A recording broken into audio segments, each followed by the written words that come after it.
In an earlier video, I listed many of the taxonomic traits identifying humans as primates.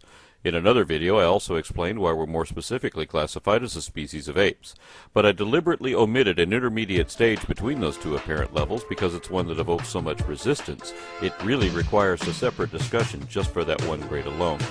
Now, no one argues whether we're vertebrates or placental mammals, even though that also means we're animals. The fact that we're apes can now be verified just as easily.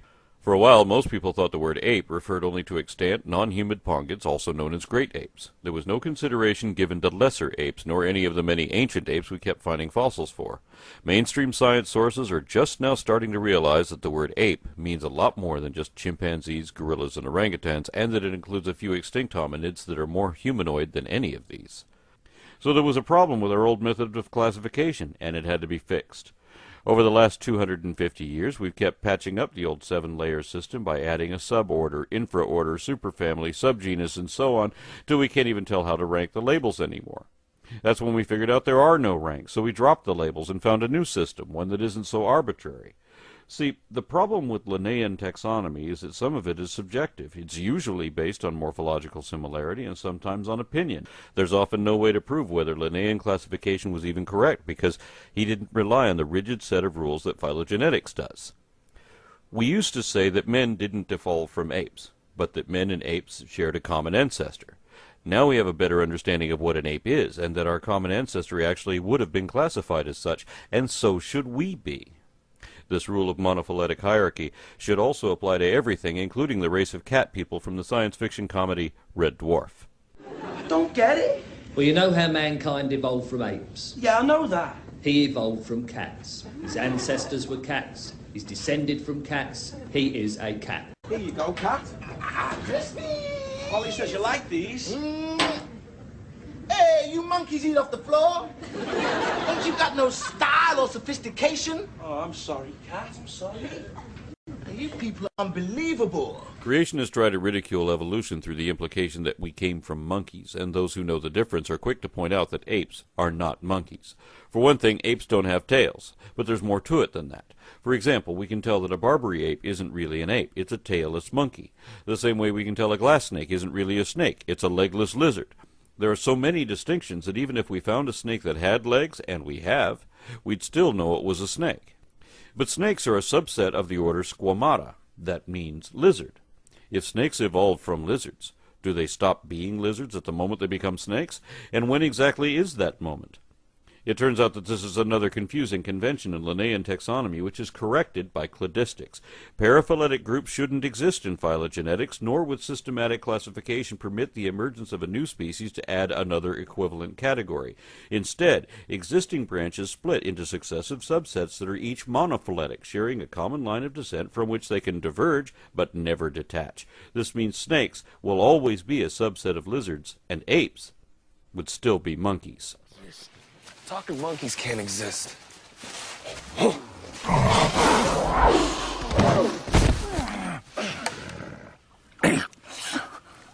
Monkeys are further down the evolutionary ladder.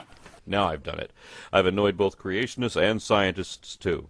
But I intend to show that our old interpretations are incorrect, that not only was the ancestor of apes actually a monkey after all, but that they never stopped being monkeys, and neither did we. I intend to show that humans can be, and already are, properly classified currently both as apes and as monkeys. Well, evolution, it's come back on the cards. Mr. Charles Darwin, who looked a bit like God, which is interesting, and he wrote a book called You're a Fucking Monkey, Mate. And he played around with the title for a while. We're all fucking monkeys, you're a fucking monkey, mate. Get out of my face, you're a fucking monkey. And then he ended up calling it The Origin of Species. For centuries, taxonomists taught us that the clan of monkeys was divided into two branches. Some primatologists prefer to say New World monkeys and Old World primates, because they don't want people to confuse apes with monkeys. They look at them as sister groups, and they consider that Old World monkeys refer only to Cercopithecidae. This is a relatively modern group, so we know apes didn't evolve from them. They certainly didn't evolve from New World monkeys either. That's a whole different lineage. So by this definition, apes are not monkeys and aren't descended from them.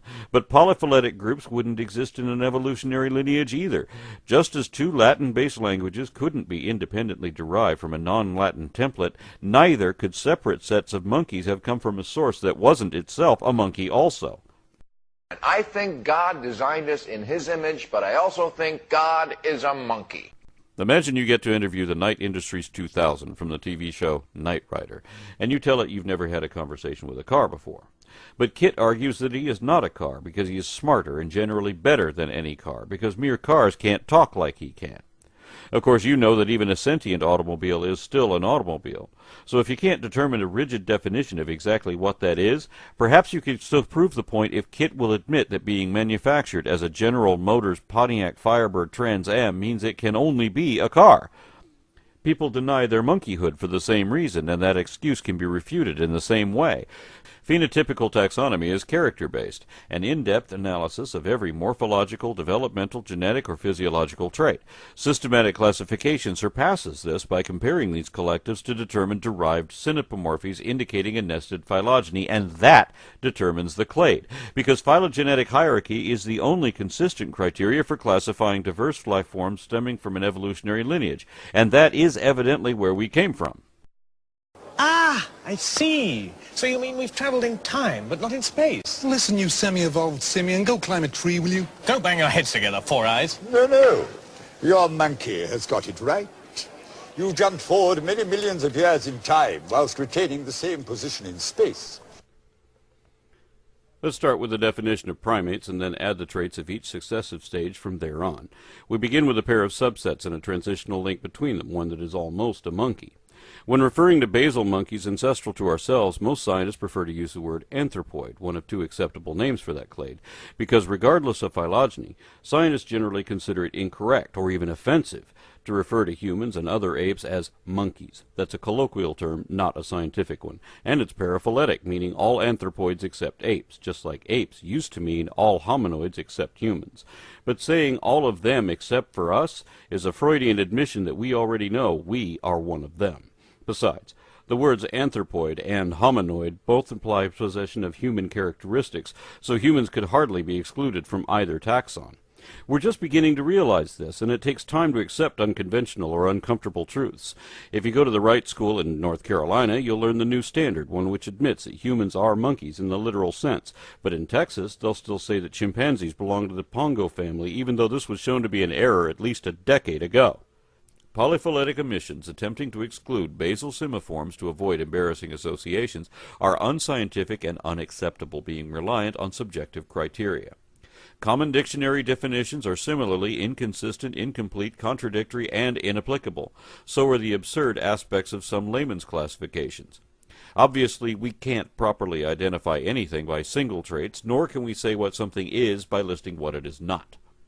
Traits that are usually present still aren't definitive unless they are shared by all members. So the only way to properly classify anything is according to the collective characters common to everything already accepted in that category without making exceptions for certain ones. Consequently, cladistics has rendered some colloquial words like fish and reptiles virtually meaningless because they're as inconsistent with phylogeny as things that are gray. We must either assign consistent definitions or drop these words from our vocabulary of scientific terms. And it's important to note that while there are English words to distinguish apes from monkeys, other languages don't see this division. The Latin word for monkey is simian, and that is the other name of the clade to which apes and all other monkeys belong. At the root of the simian family tree is another transitional fossil, one which is universally recognized as a monkey and is described as such even by primatologists. Thus, this form represents the mother of all monkeys as well as their descendants in denial. The first division within that clade is between parapithecids, a diverse group of monkeys which are now all extinct, and the clade that remains, forming the next division. Here we have another transitional species bridging the morphological gap between the basal forms of both New World and Old World monkeys. Well, man are sort of evoluted from the Old World monkeys. Did you hear that, my friend? Old World monkey. Going to is the case. You and I aren't even descended from good American monkeys. In some respects, New World monkeys are actually older and more primitive than Old World monkeys, and contrary to popular opinion, Old World monkeys aren't a sister clade to apes because they're not limited to cercopiths. The fossil record reveals yet another set of catarrhines that are not only definitely monkeys, but are basal to both Cercopithecidae and Hominoidea. Most cladograms omit or ignore groups that are otherwise entirely extinct and thus perpetuate an erroneous illusion, especially since these groups are where the most transitional species are to be found. In this case, Aegyptopithecus was an ape-like monkey believed to be ancestral to Proconsul, a monkey-like ape, and the forerunner of all Hominoidea. The implication is inescapable even when there is a concentrated effort to avoid using the word monkey in a context which includes apes, and that's especially odd since the general public commonly recognizes chimpanzees and even gorillas as monkeys. If they're not monkeys, then what's the difference between them? Especially since every ape, extant or extinct, including man himself, meet all the criteria of that clade. Regardless of the outraged objections often raised by this, it is a fact that whether classified by features or phylogeny, humans and other apes are uneschewably monkeys, both by definition and derivation. You're a fucking monkey, mate.